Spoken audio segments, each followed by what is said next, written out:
They thought you would break. They thought you were waiting for an apology. They thought your quiet was just exhaustion. But they never calculated what happens when the noise inside you finally flatlines. When the pleading evaporates.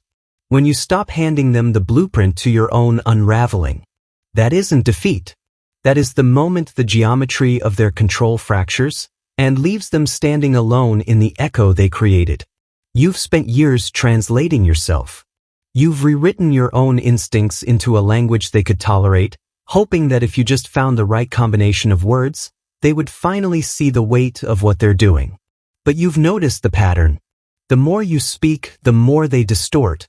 The more you explain, the more they negotiate your reality into something smaller, quieter, easier to manage. You're not confused anymore. You're just tired of performing your own pain for an audience that only watches to learn where to strike next. And somewhere beneath the fatigue, you feel it, the slow, deliberate closing of a door you've been leaving ajar for them. Chapter 1. The Anatomy of the Unspoken Weight. You didn't wake up one day and decide to stop caring. That's a myth people tell to make detachment sound like a sudden epiphany. What actually happened was an accumulation. A slow sediment of ignored boundaries, weaponized misunderstandings, and the quiet realization that your empathy was being treated as a resource to be mined, not a gift to be honored. You learned the anatomy of their silence too. How they use it as a leash. How they withdraw to make you chase. How they go cold to force you to beg for warmth they never intended to give. And you kept stepping into the vacuum, filling it with your voice, your compromises, your desperate attempts to bridge a gap they dug with their own hands. But the math no longer balances. Every word you pour into them now feels like dropping currency into a well that has no bottom. You're not losing them. You're losing the illusion that they were ever capable of holding what you offered. And that realization, it doesn't arrive with a bang. It arrives with the heavy, quiet certainty of a scale finally tipping. You've carried the weight of two people for years, and your spine is finally learning the shape of its own limits. Chapter 2. The Architecture of Your Absence. They missed the turning point because it didn't look like a turning point. There was no dramatic confrontation, no slammed door, no final list of grievances. You simply stopped translating. You stopped curating your pain into palatable doses. You stopped asking the rhetorical questions you already knew the answers to. What they interpreted as surrender was actually a structural realignment. You withdrew the scaffolding they relied on to maintain the illusion of your availability. They thought your silence was a phase, a tactical retreat before the next argument. They didn't recognize it as a permanent recalibration of your nervous system. When you stop reacting, you stop being a predictable variable in their equation. You become an unknown. And to a person who thrives on mapping your emotional coordinates, an unknown is not peace, it's a threat. Your absence is an empty space. It's an architecture they no longer have the blueprints to navigate. They keep knocking on rooms you've already locked.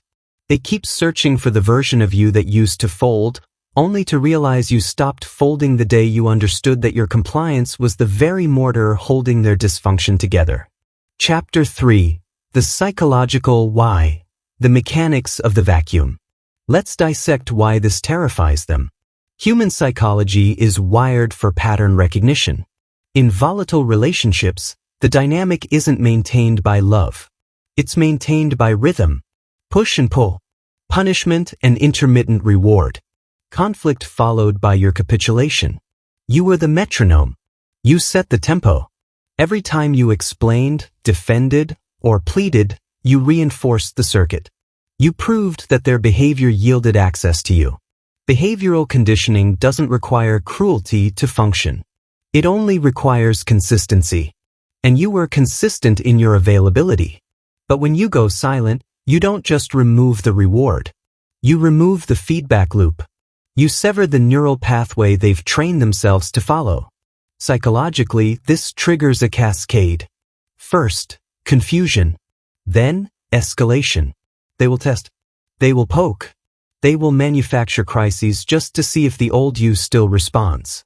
This isn't passion. It's dependency masquerading as connection. They aren't chasing you. They're chasing the emotional regulation your reactions provided.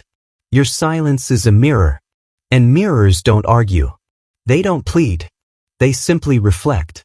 For the first time, they are forced to stare at the shape of their own behavior without your voice softening the edges. The vacuum you created isn't about punishment. It's about physics. When the pressure equalizes, the illusion of control collapses. They are no longer fighting you. They are fighting the sudden, deafening reality of their own reflection. Chapter 4. The consequences, the echo chamber of their undoing. Watch what happens in the quiet. They will not heal from your absence. They will panic inside it. The person who mistook your endurance for submission will begin to experience what clinical frameworks call narrative dissonance. The story they told themselves about you, that you needed them, that you would never leave, that your love was a renewable resource, begins to fracture under the weight of your non-participation. And when the story fractures, the mind scrambles to rebuild it. They will project. They will tell others you're cold, distant, impossible. They will rewrite history to make your silence the villain instead of the consequence. This isn't malice. It's psychological self-preservation. But here's the unspoken truth. They are now trapped in an echo chamber of their own design. They are waiting for you to break the quiet so they can feel powerful again. But the quiet doesn't bend. It expands. And as it expands, it forces them to confront the emotional debt they've been outsourcing to you. They will feel the weight of every dismissed boundary, every minimized pain, every time they treated your empathy as a weakness to exploit. You are no longer the problem to solve. You are the absence that reveals the problem. And that realization, it doesn't come with closure. It comes with the slow, grinding erosion of their own narrative. They wanted your voice to confirm their control. Your silence hands them the truth instead. And truth, when unfiltered by reaction, is a heavy thing to carry alone. Chapter 5. The transformation, the sovereignty of the quiet. This is not about becoming cold. It is about becoming precise. The evolution you're undergoing isn't the hardening of a heart. It's the recalibration of a nervous system that finally recognizes its own worth. You are learning the geometry of boundaries. Not as walls, but as architecture. You are learning that your silence is not a weapon. It is a boundary made audible through absence.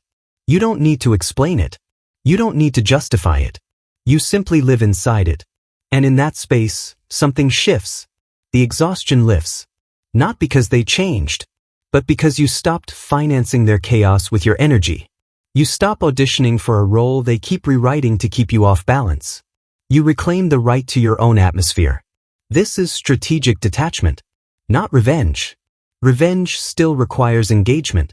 Revenge still keeps you tethered to their timeline. Detachment severs the tether entirely.